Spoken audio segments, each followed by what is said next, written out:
30 বছর ধরে বরফের নিচে পড়ে আছে একটি নিথর দেহ।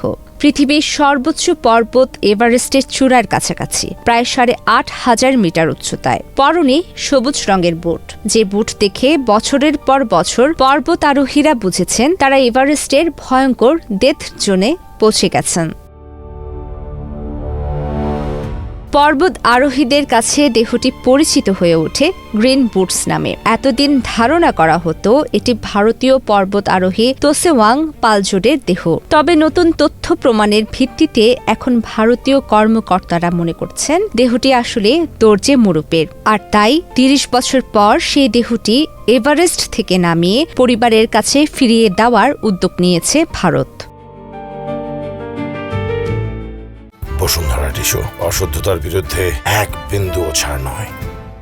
দর্জে মুরুপ ছিলেন ভারতের ইন্দো তিব্বত বর্ডার পুলিশের সদস্য।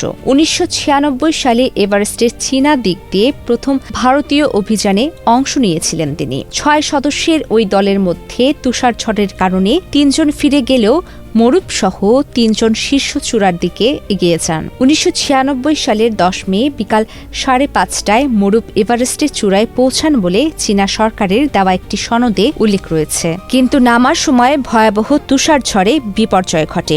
মরুপ, তোসেওয়াং সামানলা ও তোসেওয়াং পালজোর 3 জনই মারা যান। পালজোর ও সামানলা দেহের অবস্থান নিয়ে তথ্য থাকলেও মরুপের দেহ নিয়ে দীর্ঘদিন ছিল অনিশ্চয়তা। এ কারণেই তার পরিবারও কখনো পুরোপুরি মেনে নিতে পারেনি তার মৃত্যুর খবর।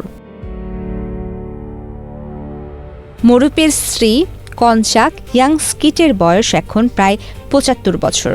স্বামীর মরদেহ কখনো দেখতে না পাওয়ায় এত বছর পরও তার মনে ছিল অপেক্ষা। যুক্তরাজ্যের সংবাদ মাধ্যম বিবিসিকে তিনি বলেন, কখনো কখনো ঘুমাতে যাওয়ার আগে তার মনে হতো হয়তো রাতের দরজায় কড়া নাড়বে মরুপ। দরজা খুলে তিনি তাকে দেখতে পাবেন। এখন যদি দেহটি সফলভাবে উদ্ধার করা যায়, পরিবার শেষবারের মতো তাকে বিদায় জানানোর সুযোগ পাবে। তবে কাজটি মোটেও সহজ নয়। গ্রিন বুটসের অবস্থান এভারেস্টের ডেথ জোনে। সেখানে তাপমাত্রা নেমে যেতে পারে -40 ডিগ্রি সেলসিয়াসে। সমুদ্রপৃষ্ঠের তুলনায় অক্সিজেনের পরিমাণও প্রায় 1/3। তার উপর দেহটি রয়েছে এভারেস্টের চীনা দিকের খাড়া ও দুর্গম অংশে। উদ্ধারকারী দলকে প্রায় 1 কিলোমিটার কঠিন পথ পাড়ি দিতে হবে। দেহটি বরফে জমে ভারী হয়ে যাওয়ায় সেটিকে নিচে নামানোও হবে অত্যন্ত ঝুঁকিপূর্ণ। পর্বত আরোহীদের মতে ওই জায়গায় পৌঁছাতে 10 থেকে 12 জন দক্ষ পর্বত আরোহীর প্রয়োজন হতে পারে। এরপর দেহটি এমন উচ্চতায় নামাতে হবে যেখান থেকে হেলিকপ্টার বা অন্য কোনো মাধ্যমে সেটি সরিয়ে নেওয়া সম্ভব। আর সবচেয়ে গুরুত্বপূর্ণ বিষয় হল একটি মরদেহ উদ্ধারের জন্য যেন জীবিত উদ্ধারকারীদের জীবন ঝুঁকিতে না পড়ে।